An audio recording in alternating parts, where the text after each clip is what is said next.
이 12장에서는 하나님의 선하시고 기뻐하시는 뜻이 무엇인지를 분별하라 그랬습니다.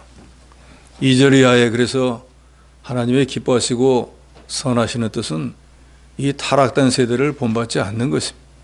또 자기에게 주신 각각의 은사와 하나님이 주신 믿음의 분량이 있는데 그 믿음의 분량대로 잘 판단해서 하나님이 자기에게 주신 은사, 직분을 귀히 여기고 다른 사람이 어찌하든지 자기 사명을 잘 감당하는 그런 사람이 되라 하는 것을 이미 12장에서 언급했습니다. 오늘 9절로부터 마지막 21절까지는 우리 믿는 사람들이 어떤 삶을 살아야 되는가, 그리스도인처럼 행하라 하는 제목으로 본문을 상고하고자 합니다. 제일 먼저 10절에 보면은 형제를 사랑하라 그랬습니다. 형제를 사랑하여 서로 우애하고 존경하기를 서로 먼저 하며 했습니다. 이 9장 말씀을 킹 제임스 영어 성경에서는 이렇게 번역합니다. 위선이 없이 사랑하라. 악한 것은 미워하고 선한 것에 집착하라. 그러니까 사랑할 때 위선적인 사랑을 하지 말라는 거예요. 겉으로는 내가 사랑하잖아 하고 뒤에 가서 좀 딴소리하고 미워하는 그런 사랑을 하지 말고 정말로 마음으로부터 사랑하는 사람이 되라는 것이에요. 우리 성도의 이 참 사랑은 죽었던 영혼이 다시 살아난 이 중생한 영에서부터 나오는 거짓이 없고 진실한 사랑입니다. 믿기 이전에는 마귀 종살이 할 때는 자기 유익만 구하니까 입으로는 그런 소리 하도 속으로는 다른 생각을 했나 몰라도 이제 예수 믿고 난 뒤에는 겉과 속이 똑같은 사람이 되어야 돼. 말과 행실이 일치하는 사람이 되어야 돼. 그래서 요한일서 4장 7절로 8절에 보면 사랑하는 자들아 우리가 서로 사랑하자. 사랑은 하나님께 속한 것이니 사랑하는 자마다 하나님으로부터 나서 하나님을 알고 사랑하지 아니하는 자는 하나님을 알지 못하나니 이는 하나님이 사랑이심이라. 하나님은 사랑이기 때문에 하나님의 사랑으로 구원받은 저와 여러분은 당연히 그 하나님의 사랑을 가지고 있고 그 사랑을 실천하는 자가 되어야 된다 그 말입니다. 그래서 사랑은 하나님께 속한 것이고 이 성경에서 지금 우리에게 말씀하는 사랑은 사랑의 종류가 여러 가지가 있잖아요. 예를 들어서 이성 간에 서로 사랑하는 사랑은 에로스라고 하고 또 친구 간의 이 사랑은 우정적인 사랑은 필리아라고 하고 같은 민족끼리 서로 사랑하는 것은 그건 스톨게라고 합니다. 그렇지만 예수님이 말씀하시는 이 사랑은 그런 친구 간이나 이성적이나 뭐 부모나 형제나 이런 사랑이 아니라 그런 것들을 초월한 자기의 목숨까지도 대신 줄 수 있는 아가페 사랑을 말하고 있습니다. 하나님의 본질이 사랑이고 그래서 우리가 사랑을 실천하면 율법을 다 이루었다 그랬습니다. 예수께서 저와 여러분에게 주신 유일한 계명도 이 신약시대 모든 성도에게 주신 계명도 과거 구약시대처럼 10가지씩이 아니라 딱 한 가지밖에 주시지 않았습니다. 그 한 가지 계명이 뭡니까? 요한복음 13장 34절에 보면 새 계명을 너에게 주노니 서로 사랑하라. 내가 너희를 사랑한 것 같이 너희도 서로 사랑하라. 우리에게 딱 한 가지밖에 안 주셨습니다. 그러니까 이 신약시대 성도들은 구약시대 성도들 보면 훨씬 편하게 믿는 거예요. 억지로 율법을 지켜도 구약시대는 10가지를 지켜야 됐지만 신약시대는 딱 한 가지밖에 없습니다. 그런데 이 한 가지를 지키면 10가지를 다 지키는 게 되는 거예요. 우리가 신구약 성경을 한마디로 딱 정리한다고 하면 그건 사랑입니다. 사랑으로 우리에게 그리스도를 주시겠다는 것이고 사랑으로 우리에게 그리스도를 주셨다는 게 구약과 신약인 거예요. 우리가 서로 사랑해야 되는 이유는 예수님께서 우리에게 사랑하라고 명령하셨으니까 조물주께서 피조물에게 명령하셨으니까 우리가 지킬 것뿐이에요. 그러면서 조물주가 되시는 우리 예수님께서는 당신을 하지도 않으면서 너희 서로 사랑하라 새 계명을 주겠다라고 하신 게 아니라 정말로 그 계명을 실천하기 위해서 저와 여러분을 위해서 십자가에서 피 흘려 죽어주셨다는 거예요. 그리고 우리에게 말씀하시기를 내가 너에게 이렇게 본을 보인 것처럼 너희도 서로 사랑해라. 내가 했지 않느냐? 그러니까 너희도 하라 그 말이에요. 당신은 하지도 않으면서 말만 번지르르하게 위선적으로 이렇게 하면 좋아 하는 게 아니라 주님은 정말로 우리를 위해서 친구 간의 사랑도 아니고 부모 간의 사랑도 아니고 이성 간의 사랑도 아닌 정말로 자기 목숨을 주신 아가페 사랑을 보여주시고 우리에게 그와 같이 이웃을 사랑하라고 말씀했습니다. 그래서 에베소 5장 1절로 2절에 보면 그러므로 사랑을 받는 자녀같이 너희는 하나님을 본받는 자가 되고 그리스도께서 너희를 사랑하신 것 같이 너희도 사랑 가운데서 행하라. 그는 우리를 위하여 자신을 버리사 향기로운 제물과 희생제물로 하나님께 드리셨느니라 그랬어요. 그러면 우리가 듣기는 많이 듣고 사랑해야 된다는 거 알겠는데 그럼 어떻게 사랑해야 되는가? 10절에 보니까 형제를 사랑하여 서로 우애하고 존경하기를 서로 먼저 하라 그랬습니다. 정말로 형제를 사랑하면 우애하라는 거예요. 사랑할 만할 때만 사랑하는 게 아니라 사랑하지 못할 때도 사랑하는 자가 되어야 된다 그 말입니다. 나한테 잘해줄 때는 사랑하고 나한테 쓴소리하면 이내 내버리는 그런 사랑이 아니라 부모가 자식을 사랑하는 건 조건이 없잖아요. 자식이 속을 새겨도 사랑하고 자식이 부모한테 와서 사기를 쳐도 사랑하고 그와 같이 우리가 이웃을 사랑할 때 조건 없는 사랑을 해야 된다 그 말입니다. 더더욱이 예수님께서는 마태복음 22장 39절에 보면 율법사가 물어볼 때 제일 중요한 게 뭡니까 할 때 첫 번째는 하나님 사랑이지만 두 번째는 내 이웃을 내 자신같이 사랑하라 하셨어요. 그러니까 주님은 우리에게 계명으로도 이웃을 사랑하라 했고 다른 성경에서도 내 이웃을 내 몸과 같이 사랑하라고 분명히 말씀했습니다. 그러니까 형편이 닿든지 안 닿든지 어떤 환경에서도 사랑하는 자가 되어야 되고 또 존경하기를 서로 먼저 하라 그랬습니다. 사람들은 존경받기를 좋아하지 남 존경하는 거 좋아하지 않습니다. 그런데 이 하나님의 나라는 세상 나라와는 전혀 다를 때가 많아요. 오늘 본문에 우리 그리스도인들이 무슨 일을 해야 되는가에 대해서 크게 보면 5가지로 나누어서 하는데 그중에 보면 세상과 정반대 일이 너무나 많습니다. 존경하기를 서로 먼저 하라는 거예요. 내가 존경받기를 원하면 남에게 먼저 존경하라는 겁니다. 대접받기를 원하면 먼저 대접하라는 거예요. 이게 그리스도의 원칙이에요.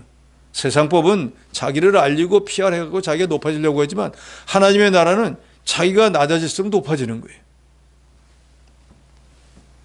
그래서 빌립보서 2장 3절에도 아무 일에든지 다툼이나 허용으로 하지 말고 오직 겸손한 마음으로 각각 자기보다 남을 낫게 여기라 그랬습니다. 존경하기를 먼저 하는 건 남을 나보다 낫게 여기는 거예요. 저 사람이 내가 알기로도 나보다 공부 못했어도 높여주는 거예요. 저 사람이 나보다 못 살아도 내가 좀 더 잘 살아도 그 사람 존경해 주는 거예요. 그러면 상대방은 다 압니다. 이 사람이 나보다 많이 배웠는데 왜 나한테 이렇게 잘해줄까? 왜 나를 높여주려고 할까? 이 고매한 인격을 가졌구나. 다 알다 그 말이에요. 그런데 불신자들은 또 믿는다고 해도 이런 깨달음이 없는 사람들은 자기 잣대를 가지고 남을 판단합니다. 그래서 야고보서도 보면 나오지 않습니까? 믿음의 형제들이 다 있는데 많이 가지고 금고리 은고리 끼고 온 사람씩 이 앞에 와서 앉으세요 하고 자기가 딱 보니까 별로 가진 거 없고 빈천에 앉아있으니까 저 뒤에 가서 앉아 하고 차별했다 그랬습니다. 하나님의 나라에서는 차별이 없습니다. 이 예배당하는 이 안에는 대통령이 됐든 장관이 됐든 다 성도일 뿐이에요. 목사가 됐든 장로가 됐든 하나님을 섬기는 면에 직분이 있는 것뿐이지 하나님 안에서는 똑같습니다. 여기서 무슨 회장이라고 높임을 받고 장로라고 높임 받아야 될 이유가 하나도 없어요. 다만 직분을 수행하는 면에서 인도자이니까 존중하고 존경하는 것뿐이지 어떤 계급적인 게 있는 게 아니라 그 말이에요. 하나님의 일을 하기 위한 불가피한 계급이 존재하는 것뿐이지. 이 하나님의 교회 안에서 존중받고 영광을 받으실 분은 딱 한 분밖에 없습니다. 우리를 구원하신 우리의 영원한 구세주이신 우리 주 예수 그리스도 하나님만 높이는 일을 우리는 해야 됩니다. 그런데 그 주께서 우리를 위해서 당신의 목숨을 내어주면서 우리에게 제일 먼저 하신 말씀은 내가 너희를 이처럼 사랑한 것처럼 너희도 너희 형제를 너희 이웃을 이처럼 사랑하라 하셨으니까 우리가 하나님의 말씀을 정말로 실천해서 사랑하는 저 여러분이 되어야 될 것입니다. 둘째로는 11절에 보니까 부지런하여 게으르지 말고 열심을 품고 주를 섬기라 그랬습니다. 우리 기독교인들이 세상 사람과 달라야 되는 두드러진 특징 중에 하나가 바로 이것입니다. 우리는 열심을 품고 주를 섬기는 자가 되어야 됩니다. 그러니까 이 말은 다른 말로 바꾸어서 대충 신앙생활하지 말라 그 말이에요. 기왕에 예수 믿었으면은 예수 믿는 사람처럼 모든 사람들이 인정하는 사람이 돼야 된다는 것입니다. 우리가 자녀를 기를 때 어떻게 합니까? 학교 보낼 때 가서 열심히 공부해라. 다 그렇지 않아요? 다른 사람보다 더 뛰어난 사람이 되기를 원하잖아요. 세상에서도 과거 시대나 지금 시대나 예를 들어서 과거 때 과거 시험 받아가지고 머리에다 매화 꽂고 동네 오면은 그 온 동네 사람들이 출세했다고 자랑할 때 누가 제일 빛이 납니까? 그 자녀의 부모가 제일 영광이잖아요. 누구 자식이라. 촌에 가면은 막 써붙이잖아요. 누구 집 자식이 뭐 고시 붙었다, 뭐가 됐다. 그거 왜 그렇습니까? 자녀가 잘 되기를 소망하는 마음이잖아요. 그렇기 때문에 모든 부모들이 자녀들에게 학교 가서 공부 열심히 하라고 해야지. 가 대충 해라. 졸려면 가서 자라. 선생님이 뭐라고 하면 그냥 집에 와버려라. 그렇게 하는 부모가 세상에 어디 있어요? 선생님이 뭐라고 해도 그 말 잘 듣고 열심히 공부해야 된다고 다 얘기하지 않습니까? 왜요? 그게 자기가 성공하는 길이니까. 그게 잘 되는 비결이니까요. 세상에서도 열심을 품고 뭔가를 하는 사람들은 잘 될 수밖에 없는데 하나님의 나라에서는 왜 안 그러겠어요? 천국은 침노하는 자에게 허락이 됩니다. 우리가 하나님의 자녀가 되고 난 데는 하늘의 신령한 모든 것들을 받을 수 있는 자격은 우리 다 있어요. 주일학생이 되었든 중고등부 청년이 되었든 장년이 되었든 노년이 똑같습니다. 그러나 그것을 정말로 내 것으로 만드는 것은 내가 얼마나 열심히 품고 주를 섬기느냐에 달려있는 거예요. 세상에서도 그렇잖아요. 예를 들어가지고 어떤 쇼핑센터가 생긴 지 10년이 돼가지고 내일 아침에는 계란 10,000원짜리를 갖다가 1,000원에 판다. 그럼 밤에 가서 줄 서는 사람들이 있어요. 문 열기 전에 가서 그거 살라고. 그러잖아요. 그러면 그 사람은 그 문 열 때 그 계란 1,000원에 살까요? 못 살까요? 1등으로 사겠죠. 왜요? 남들은 잠잘 때 와가지고 자기는 그 앞에 줄 서고 벌벌 떨면서 있었거든요. 그런 수고가 있기 때문에 10,000원짜리를 1,000원짜리에 살 수 있는 거예요. 그와 똑같이 하나님 나라의 신령한 여러 가지 은사나 하나님이 주시려고 하는 여러 가지 혜택도 그런 수고와 노력이 있어야 받는 것이지 그런 것이 없이 어떻게 받겠어요? 세상에서 싼 거 하나 살래도 그런 무진 수고를 하는데 그런 것과 비교도 할 수 없는 참으로 가치 있는 것을 얻는데 그런 수고를 안 한다면 그거는 앞뒤가 안 맞는 얘기 아니겠어요? 그런데 안타깝게도 이 시대에 살아가는 모든 신앙인들이 그렇게 생각 안 한다는 거예요. 그냥 예배당만 나오면은 그냥 언제든지 쌓아놨다가 다 주는 줄 아는 거예요. 선착순이 뭐예요? 먼저 오는 사람들한테 주잖아요. 그리고 떨어지면요. 죄송합니다. 그럼 못 받는 거예요. 왜? 자기가 늦게 왔으니까. 하나님 나라도 별반 다를 게 없습니다. 그래서 세상의 속담도 일찍 일어나는 새가 어떻게 한다 그러잖아요. 남들 다 먹고 난 데 가서 뭐가 남겠어요? 그런데 일찍 일어나려면 얼마나 피곤하겠어요. 그런 수고와 그런 노력이 있기 때문에 그에 상반되는 결과를 얻을 수 있는 것은 세상이나 하나님 나라나 똑같을 수밖에 없습니다.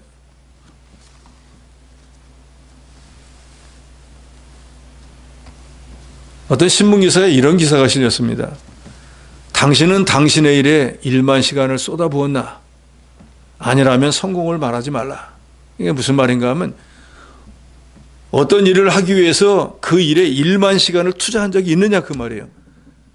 그러지도 않았으면서 이게 안 됐네, 저게 안 됐네 말하지 말라 그 말이에요. 뭔가를 할 때 그 일 하나에 1만 시간 정도를 투자하면은 결과를 얻을 수 있지만 그렇지 않으면 결과를 얻기를 바라지 말라 그 말이에요. 이 말은 세계적인 경영사상가 말컴 글래드월이라고 하는 사람이 아웃라이어, 보통 사람의 범주를 뛰어나서 성공을 거둔 사람들의 성공 비결을 분석해 보니까 그 사람들은 예외 없이 자기가 목적한 어떤 걸 이루기 위해서 1만 시간 이상의 투자를 했더라는 거예요. 그래서 이 사람이 말하는 건 이 1만 시간이라고 하는 건 어떤 분야에서 정말로 권위자가 되려고 하면, 즉 기술자가 되려면 최소한 그 정도의 시간을 투자를 해야 된다는 거예요. 예를 들어서 우리도 번듯한 예수쟁이가 되려고 하면은 예수 믿는 일에 전심전력한 시간 1만 시간은 넘어야 된다 그 말이에요. 이해되십니까? 여기 계신 분들은 다 1만 시간 넘는 분들이. 하루가 24시간이잖아요. 1만 시간 하려면 예수 얼마큼 믿어야 될까요? 집에 가서 각자 계산해 보세요. 모자라면 열심을 내야 돼요. 어떤 분야에서 기술자가 되려면, 인정받는 사람이 되려면 최소한 1만 시간을 필요로 하는데 하루에 3시간씩 하면은 일주일 꼬박 한다고 치고 10년을 하면은 된다는 거예요. 새벽 기도에 나와서 1시간, 매일같이 새벽에 1시간씩 아니면 2시간씩. 그런 사람은 10년 한 사람은 다 된 거예요. 그러니까 일주일에 몇 번 못 나왔으면 한 30년은 해야지 1만 시간을 할 거예요. 유명한 작곡가나 아니면 운동선수나 어떤 분야에서든지 이 정도는 투자를 해야지 사람들이 인정하는 수준의 선수나 어떤 음악가나 작곡가가 되는 것이지, 그렇지 않고 그런 수준에 되는 사람은 없다는 거예요. 그러니까 세상에서도 전문가가 되려고 하고 기술자가 되려고 하면 이런 엄청난 시간과 노력을 투자하는데, 여기서 말하는 것은 그 1만 시간을 투자했다는데 그냥 그 시간 1만 시간만 보냈다는 뜻이 아니라 그 말이에요. 자기가 그 분야의 최고가 되기 위해 그 1만 시간을 엄청난 수고와 노력을 가지고 투자했다는 뜻이에요. 그러니까 그 결과가 그 사람이 그 분야에서 최고 권위자가 된다는 것입니다. 저와 여러분은 예수 믿는 일에서 최고 권위자가 되어야 돼요. 이것은 직분으로 구별되는 게 아니에요. 일반 평신도 가운데서도 목사보다 더 믿음 좋은 사람도 있습니다.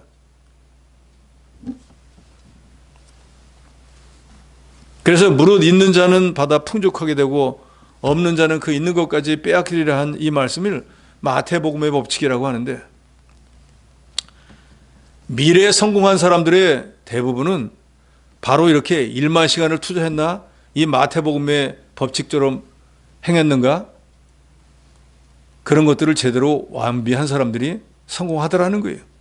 그러니까 저와 여러분도 있는 자는 점점 풍족해지는 이 원칙, 그러니까 있는 자가 점점 풍족해지는 거예요. 얻으려고 애를 써야 된다 그 말이에요.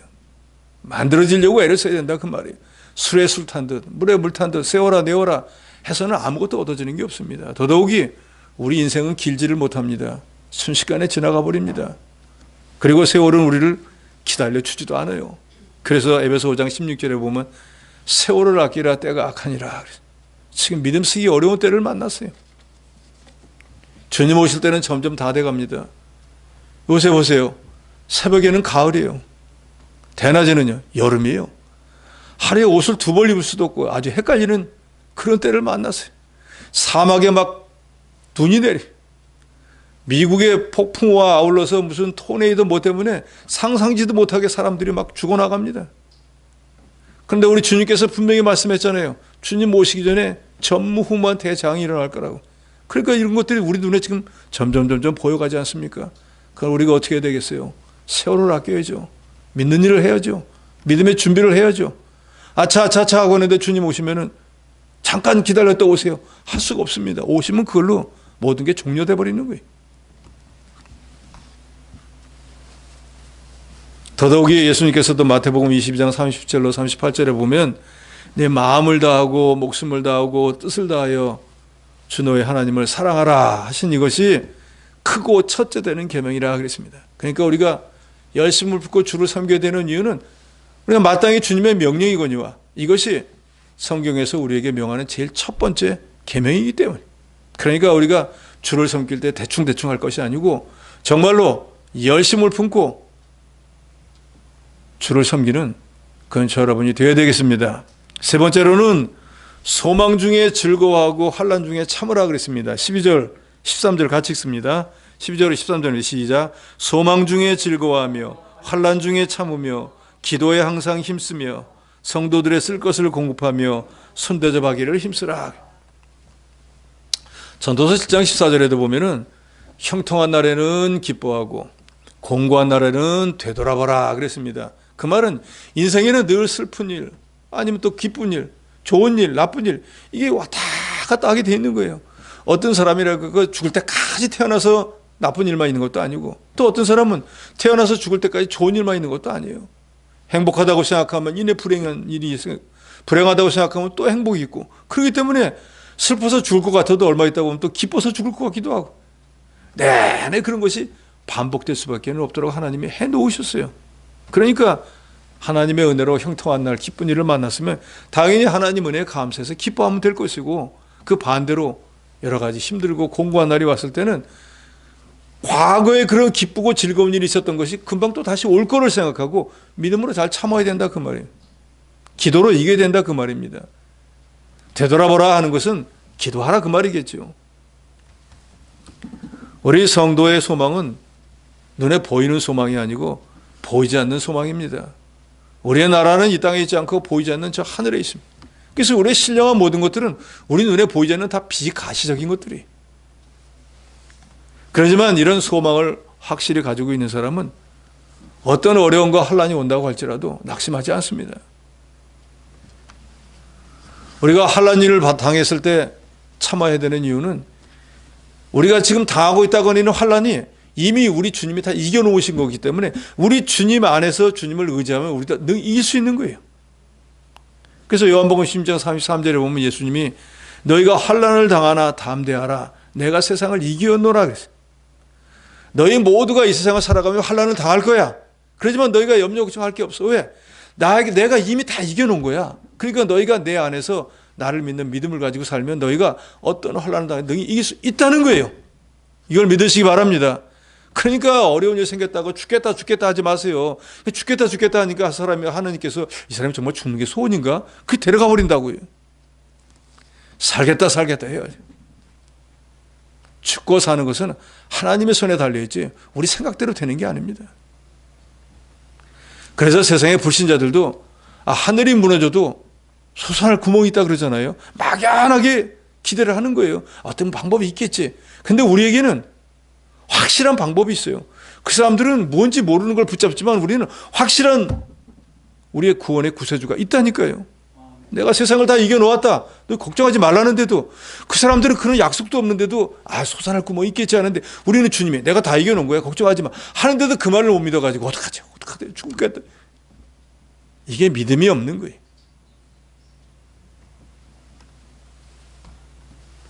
또 이 땅에서 우리가 조금 고난을 당한다. 어려움을 당했다 하면은 그게 우리를 그 시험과 환난을 통해서 하나님이 연단해서 만들어서 장차 그보다 더 좋은 걸 주려는 거예요. 불신자는 그 고난으로 망하지 모르겠지만 하나님은 우리에게 그 고난이 경험으로 우리를 더 좋은 걸 주시기 위한 시험, 테스트로 주시는 거예요. 그러니까 그걸 못 이기는 사람은 당연히 그 뒤에 예비되어 있는 복을 받을 수가 없겠죠. 저도 여러분도 인생 살아가다 보면은 이렇게 말하는 사람들이 많잖아요. 예수 믿는데 왜 이런 일이 일어나? 예수 믿어도 아플 거 다 아파요. 예수 믿어도 사고 다 납니다. 예수 믿어도 자녀가 말 안 들어요. 예수 믿어도 부부간에 불화할 수 있어요. 예수 믿는다고 모든 것이 모든 불행은 싹 다 사라지는 게 아닙니다. 생로병사지 않습니까? 세상에 태어났다가 늙고 병들어서 죽는 거는 불신자나 신자나 똑같은 거예요. 그러나 병들고 늙어도 하나님과 함께 있는 사람과 그렇지 않은 사람은 차이가 있는 것뿐이에요.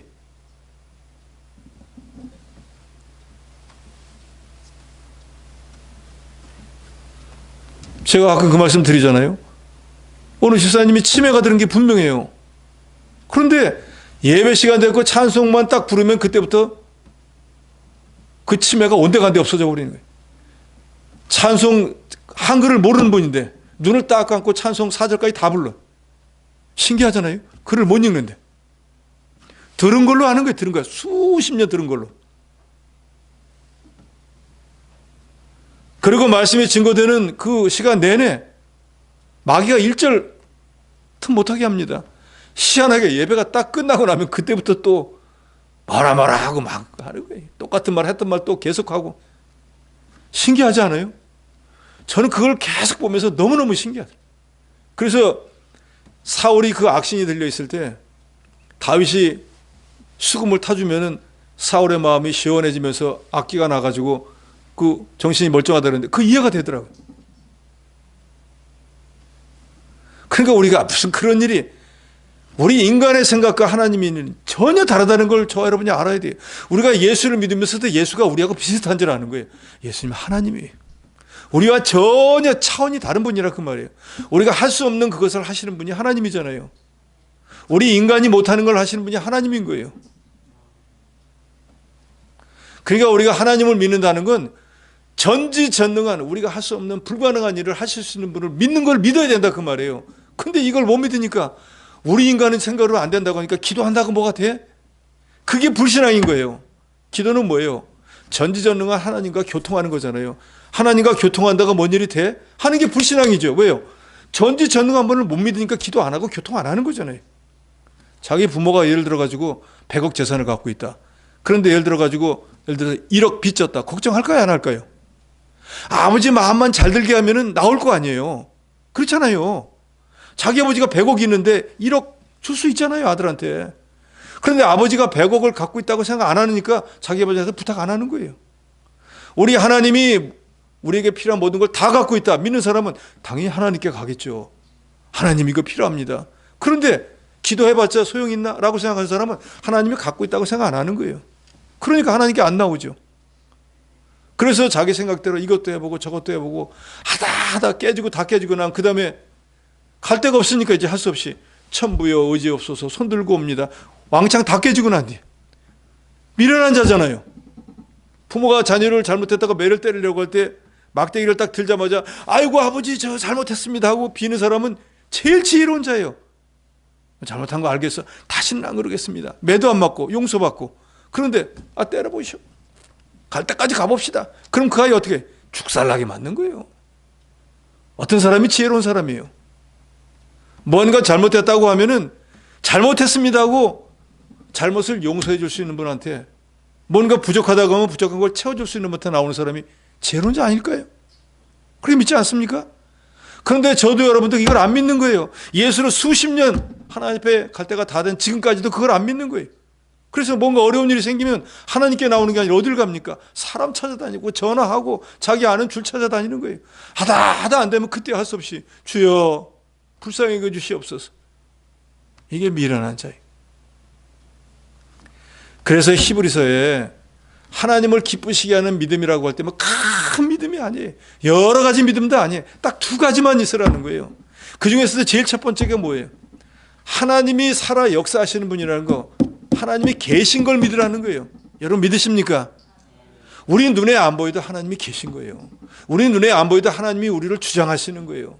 우리 눈에 안 보여도 하나님이 이 세상의 모든 것들을 홀로 주장하시는 분인 걸 믿으시기 바랍니다.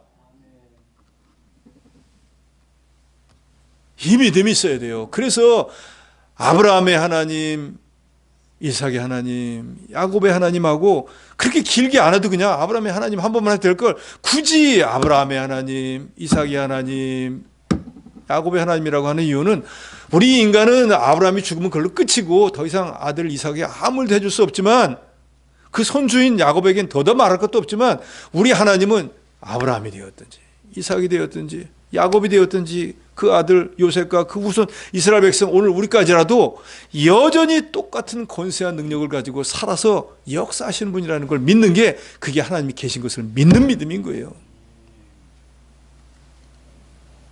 아주 어린아이들도 그러잖아요. 바깥에 나가서 지들끼리 싸우다가 뭐가 잘못되면은 힘에 져가지고 들어오면 제일 먼저 누굴 부릅니까? 엄마 하잖아요. 그럼 엄마가 뭐 레슬링 선수예요? 태권도 선수예요? 그런데 엄마가 무엇이든지 다 해결할 줄로 믿는 거예요. 그러잖아요. 엄마가 무슨 운동을 잘했다 그게 아니에요. 우리 엄마한테 한번 가면 엄마가 다 해줄 걸 믿는 거예요. 뭐가 됐든지 간에.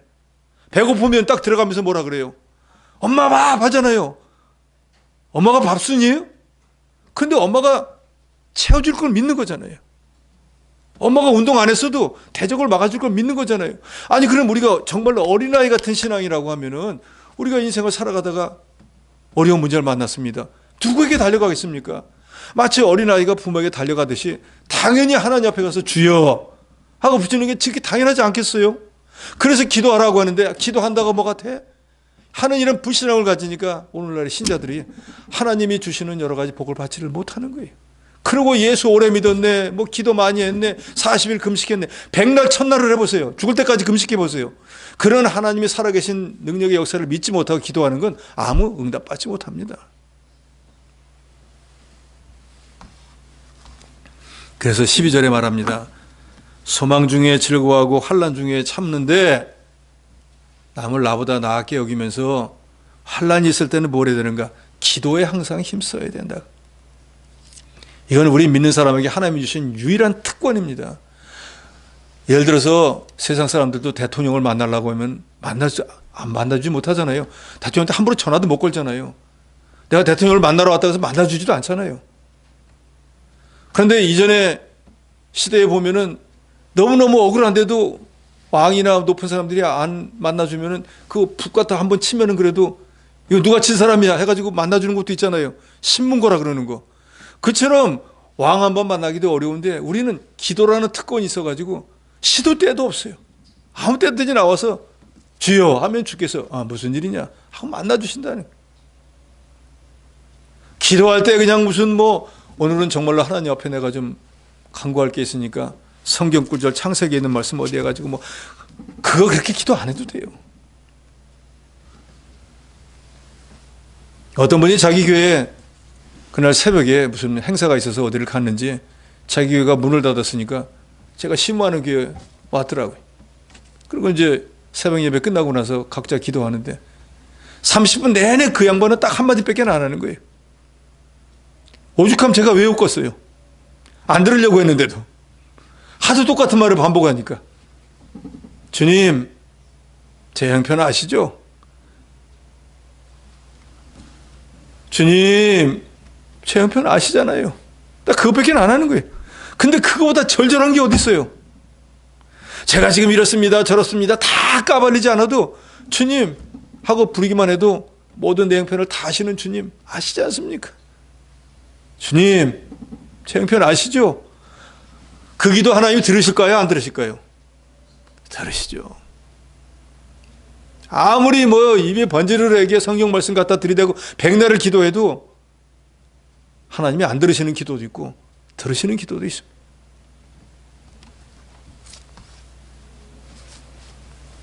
환난을 당했을 때 다른 거 생각하지 말고 기도로 이기시는 저 여러분이 되어야 되겠습니다.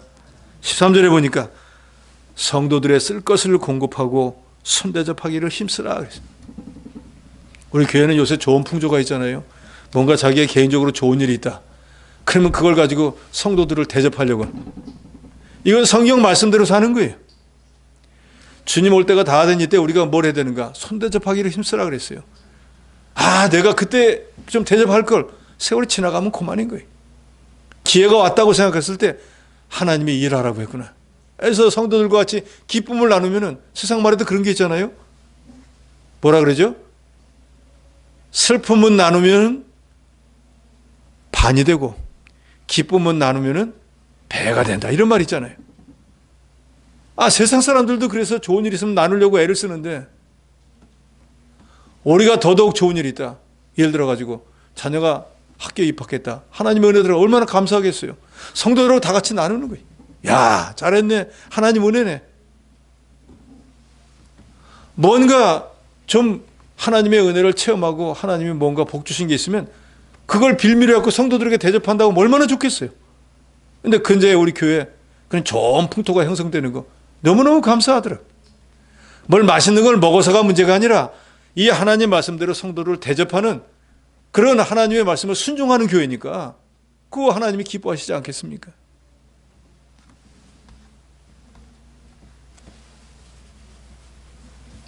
신명기 15장 7절로 10절에 보면은 내 하나님 여호와께서 내게 주시는 땅 어느 성읍에서든지 가나안 형제가 너와 함께 거하거든 가나안 형제에게 내 마음을 강팍하게 하지 말고 내 손을 움켜쥐지 말고 반드시 내 손을 그에게 펴서 그 요구하는 대로 쓸 것을 넉넉히 구워주라. 너는 반드시 그에게 구제할 것이요 구제할 때 아끼는 마음을 품지 말 것이니라. 이로 인하여 내 하나님 여호와께서 내 범사와 내 손으로 하는 바에 내게 복을 주시리라. 베풀었더니 무슨 일이 생기는가? 내가 하는 모든 일에 또 하나님께서 복을 주시더라는 거예요. 난 하나님 은혜가 너무 감사해가지고 성도들하고 나누었더니 하나님이 내 말을 잘 듣고 지키는구나 하고 기뻐하셔가지고 다른 일에 더 복을 주시더라는 거예요. 그래서 한번 베풀어 본 사람들은 그 베푸는 자의 기쁨과 즐거움을 알기 때문에 자꾸 베풀려고 애를 쓰는 거예요. 이걸 깨닫지 못하는 사람은 뒤에서 비아냥거리면서 아이고 그 돈 있으면 뭐나 하지 뭐 어떡하지 하고 자기는 내지도 못하면서. 의인을 영접하는 사람은 의인의 상을 받을 것입니다. 선지자를 영접하는 사람은 선지자의 상을 받을 것이라고 했습니다. 히브리 13장 2절에도 보면은 부지 중에도 천사들을 대접한 사람들도 있었다 그랬어요. 그러니까 우리 믿는 사람들은 할 수만 있으면은 주께서 분명히 주님 가까이 올 때가 된 이때에 손대접하기 힘쓰라고 했으니까 이기는 자가 되어야 됩니다. 마지막으로 14절에서 21절까지는 길게 되어 있지만 내용은 딱 한 가지입니다. 선으로 악을 이기라는 거예요. 선으로 악을 이기라. 어린아이들 보는 만화 영화 같은 거 보면 막 악인이 득세를 해가지고 뭐 악당이들이 참 권세를 누리다가 제일 마지막에 보면 어떻게 되죠? 악인이 쫄딱 망하고 의인이 딱 승리하는 거로서 항상 끝나잖아요. 지극히 당연한 결말이에요. 그러니까 세상에 그런 걸 볼 때에도 악인은 망하고 의인이 이기는 게 분명해요. 그러니까 우리는 이미 예수를 구주로 믿고 의인이 된 사람들이니까 악인들과 일일이 싸워가지고 이려고 하지 말고 원수가 없는 것은 하나님께 맡기고 우리는 그저 우리 하나님의 일만 잘 감당하고 있으면 된다는 거예요. 자기 일만 잘하고 있으면 원수를 누가 갚아주는가? 하나님이 대신 갚아준다는 거예요. 이것은 우리가 구약성경에 보면 분명히 다 나옵니다. 다윗이 압살롬의 난을 피해서 도망갈 때 심의가 나와가지고 피 흘린 자요, 비루한 자요, 가거라 하면서 내가 사울을 죽였기 때문에 네가 지금 내 아들한테 이 고난을 당하는 거야. 말도 안 되는 소리를 막 나와서 하잖아요. 그러니까 아비새가 주여 내가 가서 저 자의 목을 치겠습니다. 그러니까 놔둬라. 하나님이 시키지 않았으면 저 사람이 왕인 나한테 어떻게 저런 저주를 하겠느냐. 그럼 저 사람이 지금 저주하는 건 하나님이 저 입을 통해서 나를 저주하는 건데 내가 그 사람을 죽이면 내가 하나님 앞에 대항하는 게 되지 않겠느냐. 난 지금 죄 없이 만약에 내가 저 사람 말이 안 맞는데도 내가 애매하게 지금 고난을 당하면 하나님께서 다 보고 계시니까 내가 당한 이 고난을 인해서 나중에 하나님이 복을 주실지 어떻게 알겠느냐. 놔둬라. 그리고 원수 갚지 않았습니다. 그런데 다윗이 원수 갚지 않았는데 그 아들 솔로몬이 지혜롭게 원수를 갚아버렸어요. 그러니까 다윗은 세상 모든 사람들에게 신하가 저렇게 자기를 모욕을 해도 잘 참는 참 의로운 왕이다 하고 모든 신하들에게 칭송받는 사람이 되고 피는 자기 아들 손에 흘려가고 원수는 다 갚아버렸어요. 그래서 주께서 말씀합니다. 14절에 다 같이 읽습니다. 14절입니다. 시작. 너희를 박해하는 자를 축복하라. 축복하고 저주하지 말라. 오히려 내게 손해주고 있는 사람 있으면 그 사람 잘 되게 해달라고 하나님 앞에 기도를 하는 거예요. 그럼 그 사람도 양심 있으면 찔릴 거예요. 그러죠? 예를 들어서 기도하는 거예요. A라고 하는 집사가 나만 보면 못 잡아먹어서 날마다 기도하는데 주여 제가 잘못한 게 너무 많으니까 저 집사님이 저를 사람 만들려고 저렇게 늘 권면하니 저렇게 사랑하는 마음으로 저를 권면하는 저 집사님 잘 되게 해주시옵소서 하면 그 사람이 속으로 그러니까 너나 잘 되라 그럴까요? 속으로 뜨끔할 거 아니에요. 저거 바보 멍충인가? 내가 지를 저렇게 해도 나보고 잘 되라고 하네. 그런데 사람은 누구든지 자기 잘 되라고 하고 자기 좋다고 하는 사람은 싫어하시지 않습니다. 예를 들어가지고 제가 여러분한테 잘해드리는 거예요. 그러면 여러분이 저한테 목사님 좀 그만 잘해주세요. 그럴 겁니까? 왜 이렇게 잘해주세요? 안 됩니다. 더 이상 못 받겠습니다. 그렇게 합니까? 잘해주면 다 좋아합니다. 칭찬해주면 다 좋아해요. 그러니까 그리스도의 법은 원수를 사랑하는 거예요. 핍박하는 자를 위해서 기도해 주는 거예요. 오히려 원수를 원수로 갚으면 원수가 끝없이 이어집니다. 그렇잖아요. 서로 원수 갚는다고요. 그런데 원수를 사랑으로 갚아버리면 거기서 끝인 거예요. 더 이상 어떻게 하겠어요? 그래서 주께서 말씀합니다. 오른뺨을 맞으면 어떡하라 그러죠? 왼뺨을 대는데 이렇게 되면 안 돼요. 때려봐 이쪽도. 그러면 싸움 더 크게 나요. 때리시오. 사실은 그게 쉬운 일은 아니겠죠. 인격적인 모독을 당해도 우리가 주님을 생각해서 참으라는 거예요. 그래서 20절에 말합니다. 원수가 줄이거든 먹이고 목마르거든 마시게 하여서 숯불을 그 머리 위에 쌓아놓아라. 숯불을 머리 위에 쌓아놓으면 어떻게 될까요? 머리 위에 숯불이 있습니다. 어떻게 될까요? 아, 뜨겁고 좋다. 머리가 탈 때까지 있을까요? 뜨거우니까 어떻게 됩니까? 그 사람이 머리를 숙이게 되겠죠. 그러니까 원수 핍박하는 사람을 더 대접을 잘하고 더 높여주고 위해서 기도하면은 얼마 있다 보면 그 사람이 머리를 숙일 날이 있다 그 말이에요. 근데 그걸 서로 멱살을 잡고 싸우면은 원수가 끝없이 되어지는 거예요. 사랑의 법은 바로 이런 것입니다. 그러니까 오늘 말씀을 네 가지로 우리가 요약을 해보면은 우리 그리스도인들은 그리스도인처럼 행해야 되는데 그리스도인처럼 행하려면은 형제를 사랑해야 되고 열심을 품고 주님을 섬기고 소망 중에 즐거워하고 환난 중에 참으면서 또 선으로 악을 이겨야 됩니다. 근데 이게 사실은 어려운 일들이잖아요. 그러니까 이것이 한 번에 다 이루어지는 게 아니라 우리 그리스도인들은 이런 삶을 살아야 된다는 걸 우리가 마음속에 창념해서 이런 사람으로 만들어지기를 점점 힘써 나가면은 이런 것이 한 번에 다 이루어지는 건 아니겠지만 예를 들어서 원수를 사랑 못하는 사람이 절반이라도 사랑하면 사람들이 보면 다 만들어진 게 보이잖아요. 기도 전혀 안 하는 사람이 기도하는 거 보면 그죠? 주를 섬기는 면이 옛날에 형편없었는데 지금 열심을 품는 걸 보면 형제를 사랑하는 면을 보면 이 그리스도의 사람으로 점점 만들어지는구나. 이 사람이 믿음이 있구나 하고 인정받는 사람으로 점점 만들어져야 돼. 이게 바로 빛과 소금의 역할을 감당하는 것입니다. 목사님 저라고 해서 이 말씀에 100% 부합하는 삶을 살겠습니까? 만들어지기를 힘쓰는 것뿐이에요. 이렇게 힘쓰다 보면은 이런 일을 하니까 다른 일을 못하니까 악한 일은 생각도 못하는 거예요. 그러니까 선으로 악을 이긴다는 건 선한 일을 열심을 내면 악한 일을 아예 못하게 돼 있습니다. 결론입니다. 우리는 형제를 사랑하고 그보다 앞서서 열심을 품고 주를 섬기고 소망 중에 인내하고 환난 중에 잘 기도로 이겨나가면서 선으로 악을 이기는 정말로 주님이 인정하는 그리스도인이 되어야 되겠습니다.